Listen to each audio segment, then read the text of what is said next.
Hi, and welcome to my next video. I'm going to talk about self-esteem, or lack thereof, in this video. I started talking about self-esteem and, in my last video, but then I decided to not continue it and could keep talking because I knew it would end up being just a really, really long video. So I decided to not do that and to break it up. I kind of wish I had, because I was on a roll on the day I was talking about it. I was just really, really, amped up and wanted to talk about it, and didn't realize that I could have just simply stopped the video, and restarted it and just done that and then added an intro or something to it for today. But anyway, I didn't. So it's been like 2-3 days since then. Today was very, very busy. I had a bunch of stuff to do. Yesterday I didn't feel really well, so I sat around all day basically and watched like 6 movies yesterday. Didn't do anything yesterday at all. I want to try to keep this video as brief as I can. I'm getting hungry, and I went to the store to get myself a sub at one of my favorite stores, and they were like, no, we can't do that. I want tuna, and they were like, no, we can't do that. It's not boar's head. We're not allowed to do that anymore. And I don't know when they stopped it. They used to be able to do it up until just not very long ago. In fact, I got a turkey sandwich from them just a couple days ago, but I decided I didn't want turkey. So anyway, I ended up I just ended up buying like a little cup of tuna, bringing it home. I'm going to make my own sandwich. Anyway, I'm going to end up having some soup. I was kind of going to do that anyway, the soup that is, but with peanut butter or almond butter and jelly. Kind of changed all that up. So I got to cut up my cucumber, do a little bit. So I don't want to spend too much time on this video, but because I still need to make my dinner, and I'm going to, we'll sit down and watch a movie like we always do. I'm here at my seasonal house with my ex-husband. He's been having a little bit rough. He's got a toothache. It's been going on for 2 or 3 days, and it's kind of rough, so he's not feeling too good. Anyway, so let's get on with it. Is self-esteem. Now, I know that in the last video I was talking about some stuff that, that I haven't really shared with people, and in the last video I talked about depression, which I have not suffered with depression for many years, not since my teens or early 20s.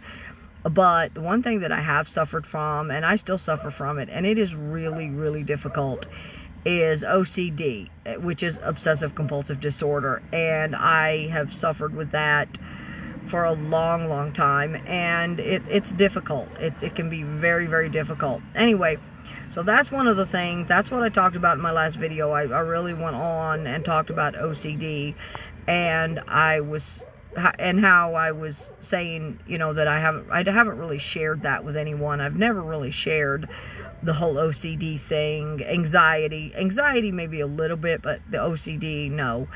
But I suffer from both anxiety and OCD, and the doctor has given me medication, which didn't really work. Anyway, but I'm kind of getting off on a tangent on the OCD again, which I really don't want to talk about the OCD. But I did talk about a few things that helped me, which was photography, that is one, exercise is another. Anyway, but I want to talk about self-esteem, and that's something else that I've never really talked about. I have suffered, I guess, self-esteem issues for a long, long time. I think a lot of people probably do, but this is something that I haven't shared with anyone either. I know I haven't shared the OCD, anxiety, and I haven't talked about the self-esteem. But for a long, long time, I guess, and I don't really know how it began. I mean, maybe with my mom and dad. I think it probably did. And one of my therapists, of course, said that, she concluded that my father was abusive. He was never physically abusive, but yeah, he could be emotionally and verbally abusive when he was drinking. And so that is, I can't deny that. She concluded that he was an abuser. I guess to probably some degree, she also concluded that my mom was abusive, but my mom was more physical. But I mean, she didn't call it abuse. My mom didn't call it abuse, though. She said it was just me acting out, and she needed to spank me. But there were many, many times when my mother spanked me and hit me just simply because she was having a bad day. You know, her and my dad had been in a fight, gotten into a fight, and this was daily for them. They fought all the time. So anyway, as far as, but, you know, and so I guess to segue into this, the therapist concluded that all my issues, all of it, the OCD, the anxiety, the self-esteem issues, all of it, all stemmed from my mom and dad. And I don't disagree, but I don't completely agree either. Anyway, again, though, I don't want to get off on a tangent and talking about what I agree with as far as the therapist goes, and, you know, in therapy. I mean, that's not physical therapy. I am in physical therapy, but this is not about physical therapy. Emotional therapy or psychiatry or psychology and therapy, I do want to talk about that too. That's something else. But the whole issue of therapist and some of what, you know, some of their conclusions and what my therapist concluded, that is another story for another video. But as far as self-esteem, I know that I've always suffered from it to some degree, and I'm not really sure how it began. I don't know. I really don't. I do know that some of it probably stemmed from at home with my mom and dad, but some of it, and my dad could be very, very verbally abusive. Oh, your hair. Oh, I hate that haircut. I don't like that haircut. Oh, those pants are terrible. Oh, that shirt's terrible. My mom, oh no, your thighs are getting too big. You know, yeah, you need to thin down. You need to get thinner. Oh, you need to watch what you're eating. You need to, you know, and you need to I'm going to put you on a diet. And I suffered with a lot of that as a kid. You know, my mom was constantly, hovering. You don't want to get overweight. You don't want to do this. You don't want to do that. You know, and some of it was good, and some of it wasn't so good or so positive. And my dad, of course, it was really never positive. It was just, oh, I hate your hair. You know, you'd look better if you did this. You know, it's constant with my dad. And I don't think that my dad ever really realized it. Not until before he died. And about a year before he died, maybe 2 years before he died, he actually said, I'm sorry. I don't think I was a really good father to you. And, you know, and he asked me before he died, you know, was I a good father? And I had to tell him that, you know, there were times when he was good. I mean, he wasn't bad all the time, but there were times when he wasn't good. And I had to tell him, you know, there were times when no.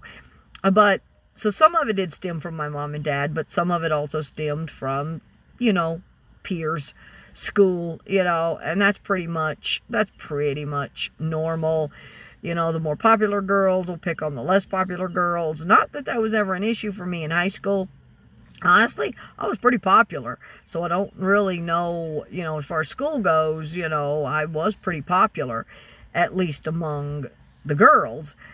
I think a lot of the issues came from the boys. Why the boys like to put me down, pick on me, I'll never know. It seemed, I think that, I don't know, maybe somehow I attracted it. I know that my therapist told me that I attract the wrong kind. In fact, she told me in one of the last sessions we had before she retired that I was going to have to be, I couldn't even consider or even think about having a relationship. I needed to spend about 5 years working on myself to fix myself, she said, to fix myself. And as one person told me, a friend, well, at that time I thought he was a friend, he turned out, that's another story. But he said, you know, she says, fix it, like, you know, he was like, wait a second, you're not a car. You know, you can't, you know, she talks about fixing yourself, like taking your car to the shop and putting on a new alternator, you know, and that'll fix the problem with the car. And you're not a car, you're not a machine. And I do have to agree with that. I'm not a machine, and so fixing me, but that's what she said. You need to fix yourself before you could ever be able to ever have a relationship.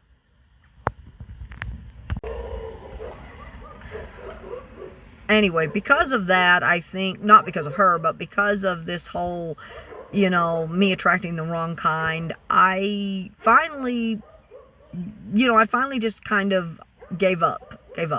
because I'm not sure, you know, first off, I have no idea what I'm supposed to do to fix myself. She told me I needed to fix myself, which I'm going to assume there's a lot of fixing to do. You know, yes, I do have anxiety. Yes, I have OCD. Yes, I'm high strung.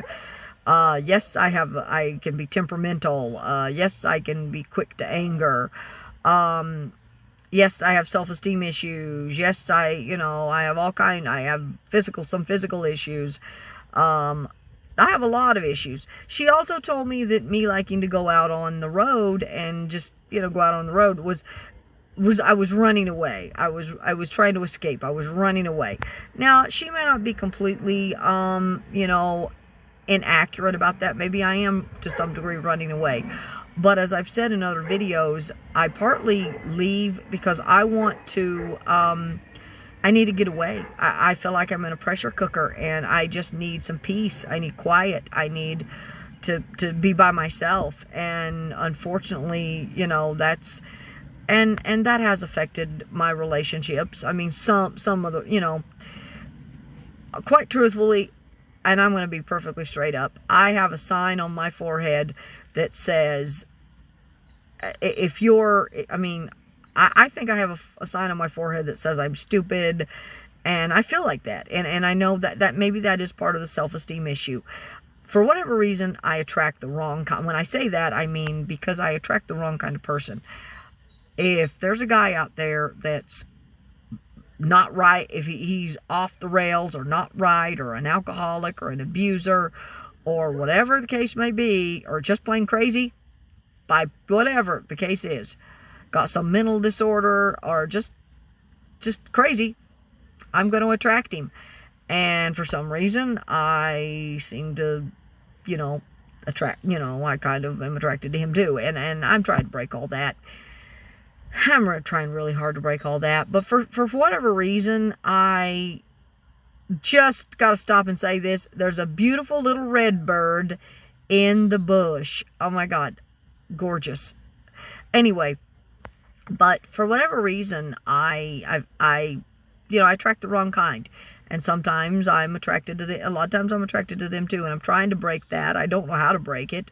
If I meet someone that is more, is a better fit, someone who maybe would be a better person to be attracted to, and I like that person, they're not really attracted to me back. So, and I guess you don't control biology, there's just so much in this life that you don't control. And, and one of the things that, and I don't want to say that I gave up, I gave up because I'm a little young, I'm old enough, but I'm maybe a little young to say, okay, I just give up on relationships and I just give up. But I guess to some degree, a few years ago, I did give up.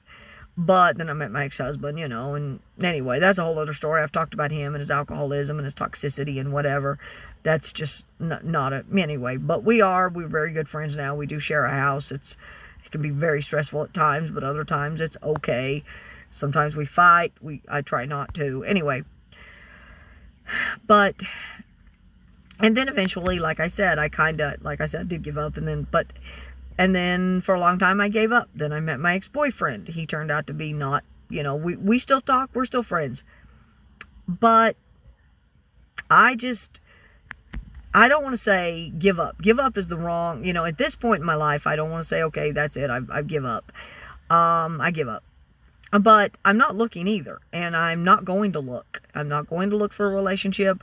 And to be honest with you, I'm perfectly happy. I'm perfectly content where I am. And I think that that's been a hard pill to swallow, because there are times when I get lonely. There are times when I want someone, everyone does, and to talk about it, it kind of does make me a little emotional. And I don't want to be in that place because I'm not really emotional about it. I'm not really emotional about it because I am perfectly content where I am. I like to travel, and that is one of the things, that is my big love.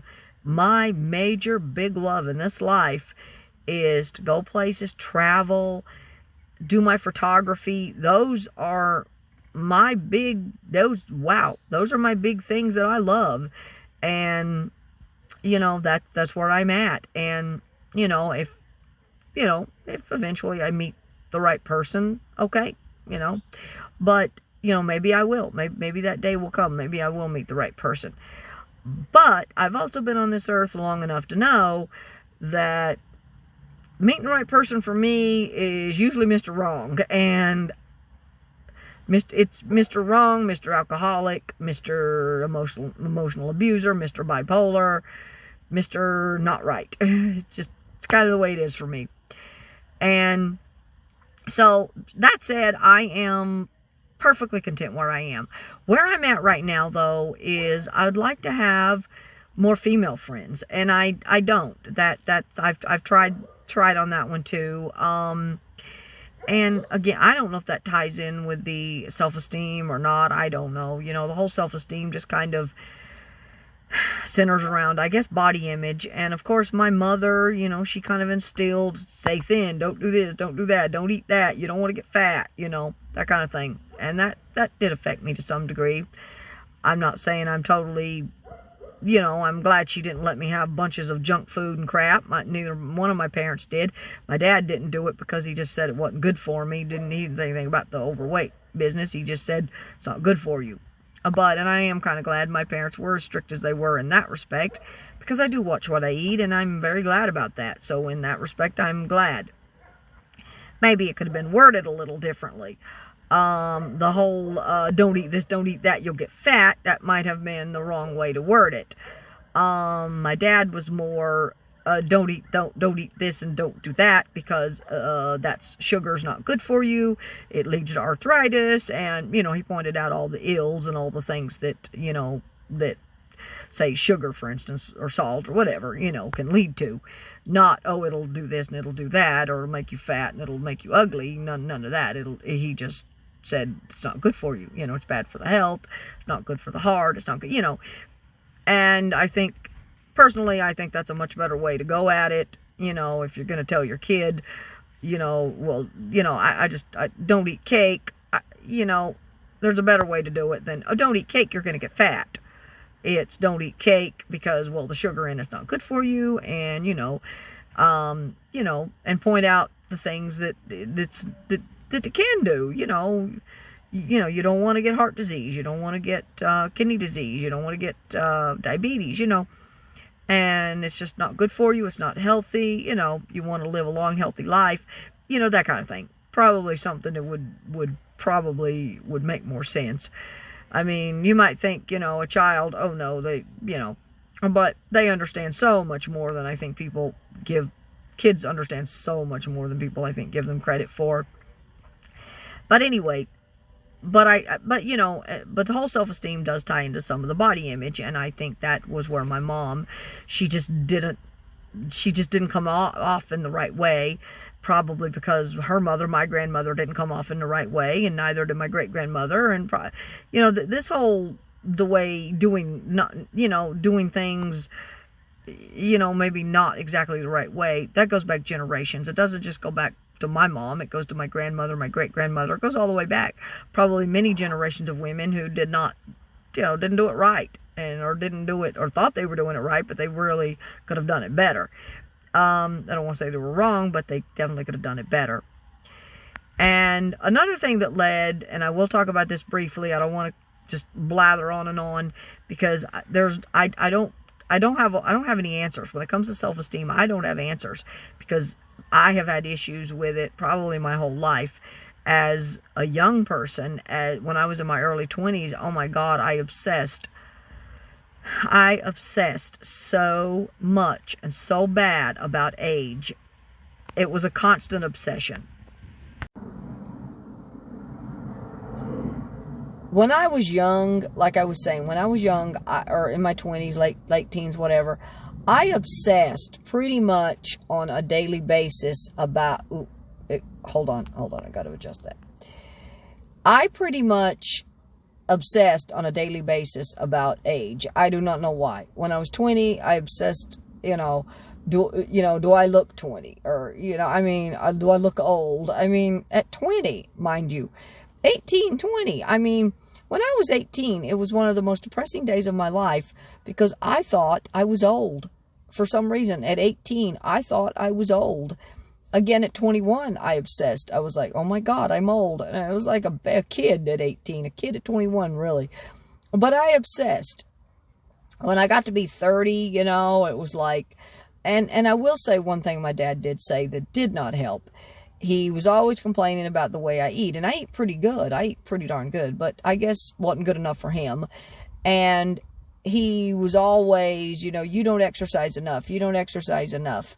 You know, you're gonna, you know, my thing's adjusting.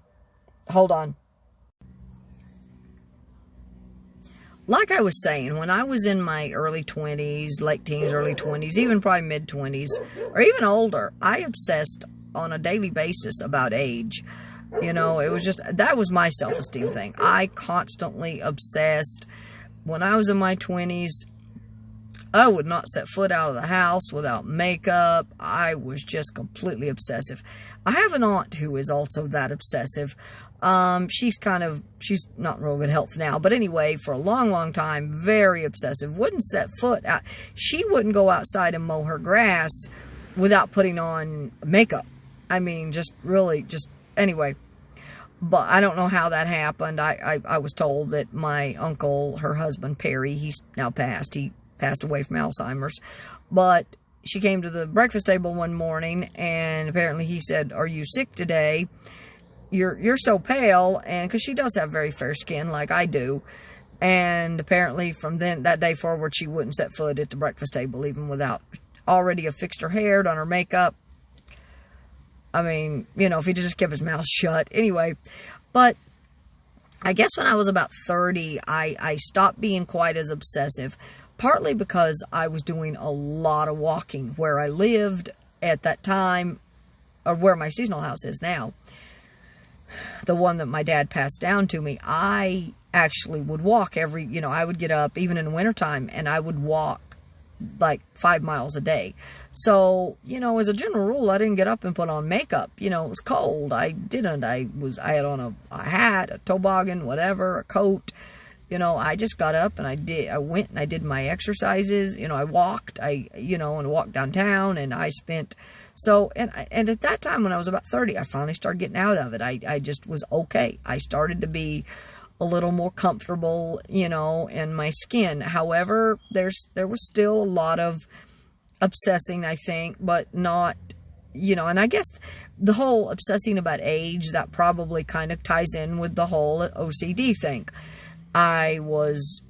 It was partly self-esteem and partly the OCD. So I'm not real sure where the OCD left off and where the self-esteem issues began, or where the self-esteem issues left off and OCD began. I really don't know. I don't have the answer to that. But I do know that one of my last relationships, not my ex-boyfriend, but one of my last relationships, and it's a whole other story. I apologize. My hand's going up in front of the camera, and I don't like that. And I'm about getting ready. Looks like it's going to rain. I'm getting about ready to get off of here anyway. I don't want to blather on forever about this. But, because I don't have any answers. I don't know how to, you know, make yourself feel better. I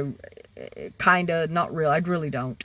I think as you get older, you just get more comfortable. As I get older, I have gotten more comfortable. Although there's still a lot of obsessive OCD going on and a lot of self-esteem going on. Like, oh, you know, I'm like, okay, I'm older, you know, I'm going to start to see some lines. I'm like, oh, but I see some lines. I see this, I see that, you know, and trying to be comfortable with that. I mean, anyway, I will say that talking out in video like this, it does help. It does help. I don't know why, but it helps. And I've been behind the camera for a really long time. Been doing photography forever, and now I'm doing the videos. I didn't become more comfortable with being in front of the camera until about, I don't know, maybe a year or so ago, a couple years ago. And, excuse me, and I started, I found an app that actually photoshops my still photos, and once I found that, it was like, wow.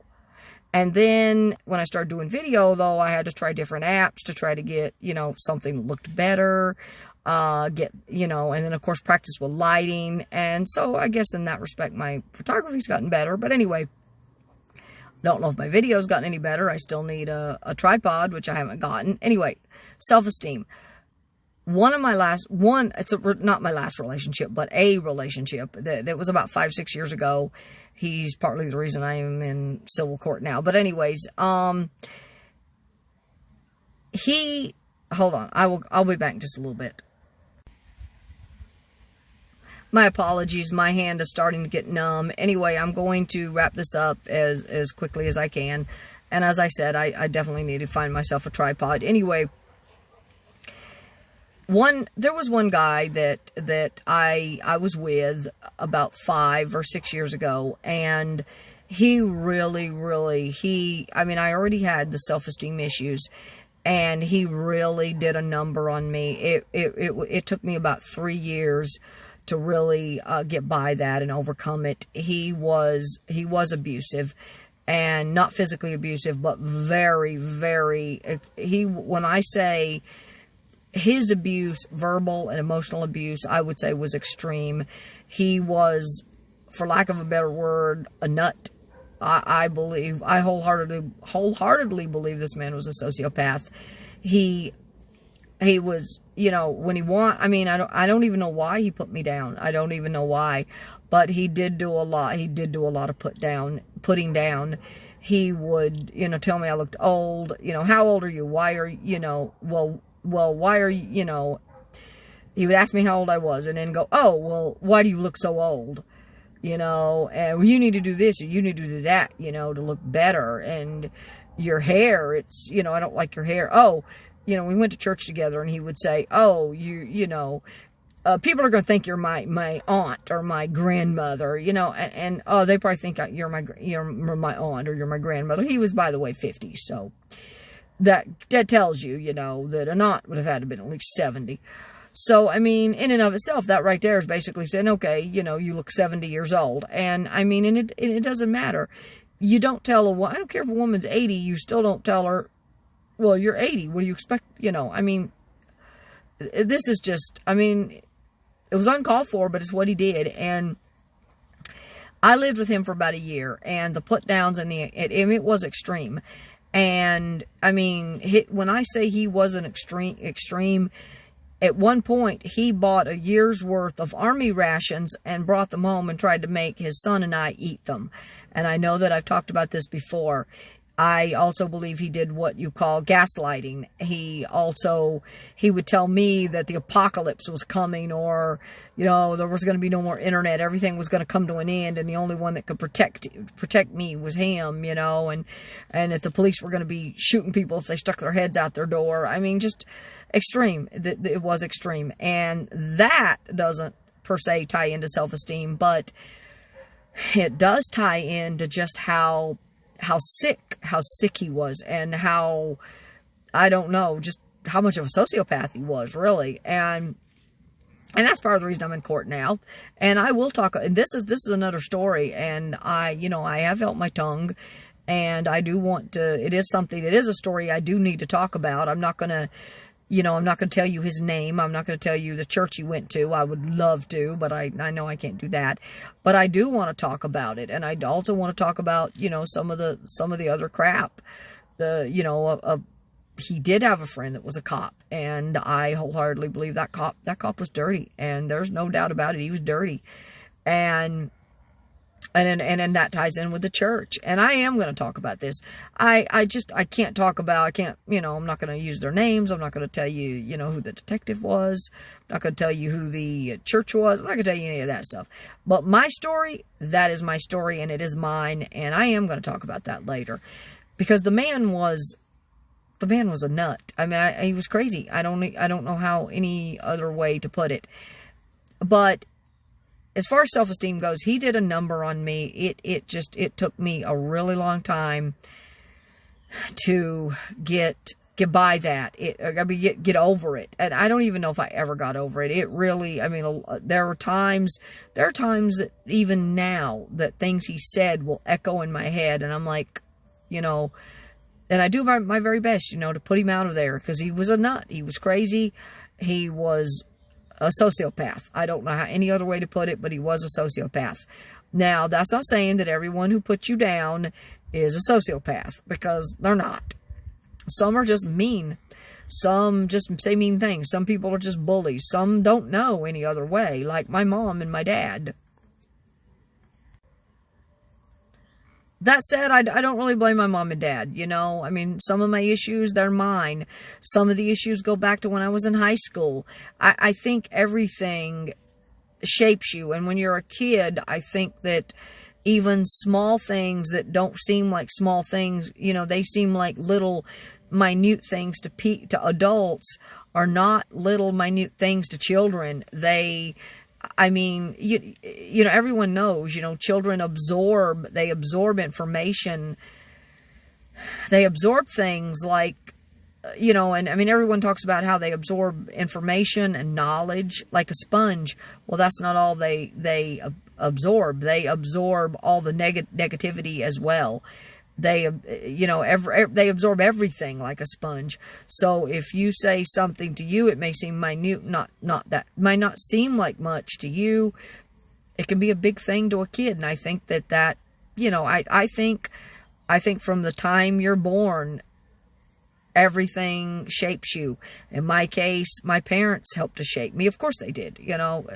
And then you go to school. I went to school, you know, and some of my peers, some of the girls that were, you know, one girl that was my best friend, who I thought was my best friend, and she turned around and she stabbed me in the back, you know, and, you know, that affected me, you know.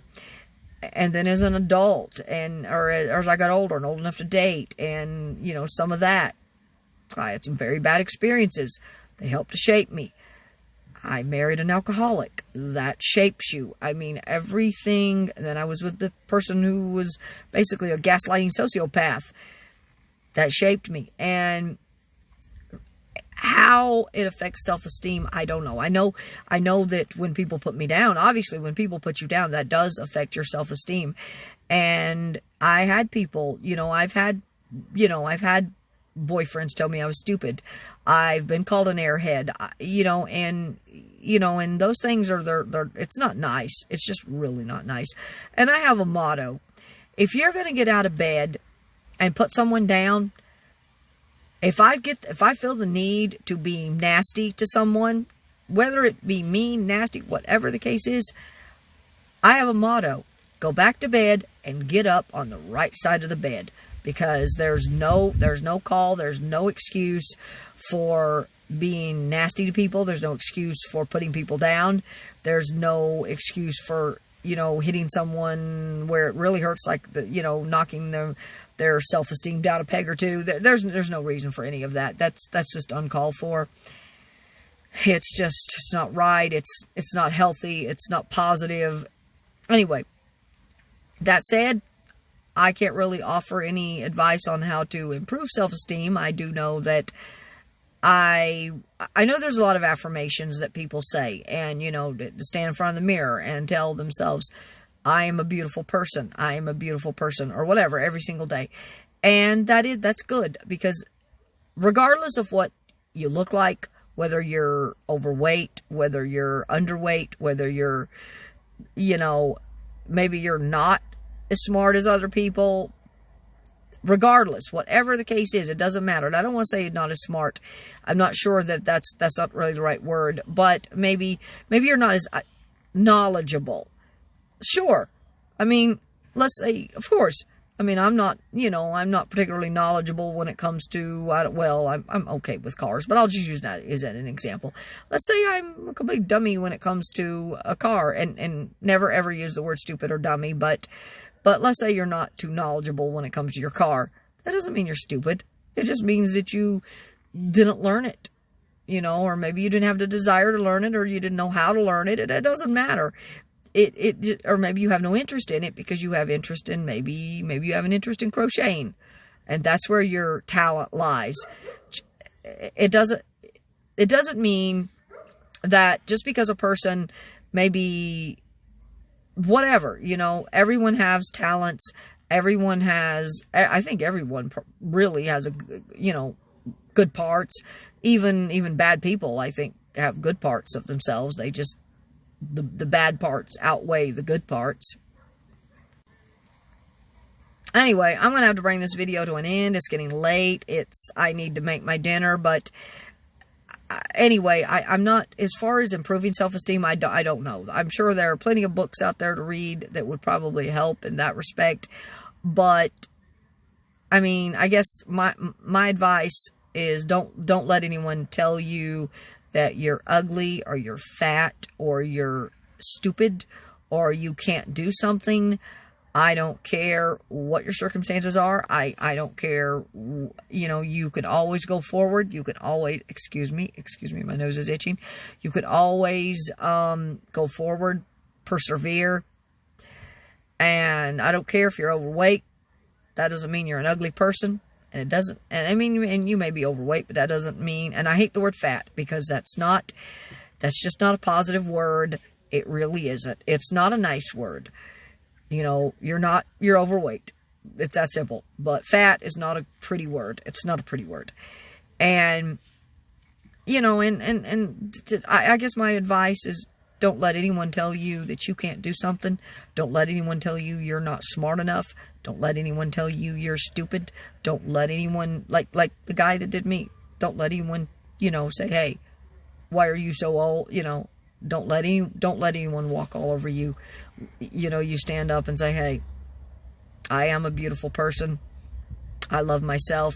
I am loved. And this is a cliche to say God loves you, but, you do love yourself. And I think your family, I mean, hopefully your family loves you, but definitely God loves you. The atmosphere, your animals, love is there.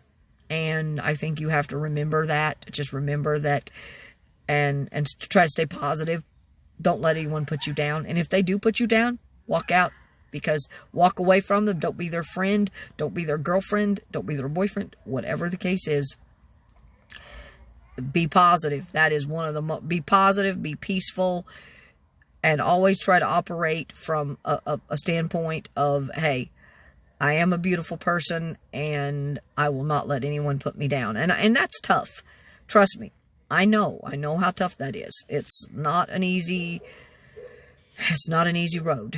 I know that. And as I get older, I've become a little more accepting of myself. More accepting. I've become a lot more accepting. But, of course, there are times when I'm not accepting. And there will be times that you don't accept. But, but trying to be as positive as possible is definitely a help. And anyway, I'm starting to blather. I feel like I'm starting to blather, and I'm not sure what else I could add that would be helpful.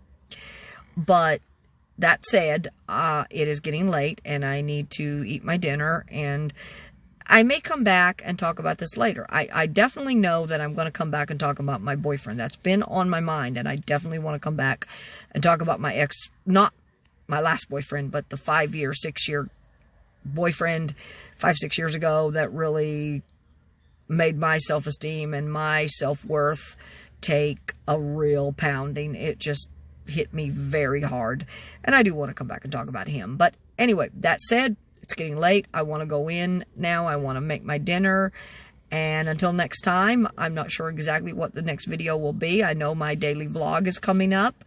Actually, this is probably after my week 1 of daily vlog. I know that my week 2 daily vlog will come up, and then I'll definitely at some point want to talk about my the XX whatever boyfriend, and in that time I may find some other things I also want to talk about too. And I'm trying not to blather on, but I do tend to do that, so I apologize if I blather. Anyway.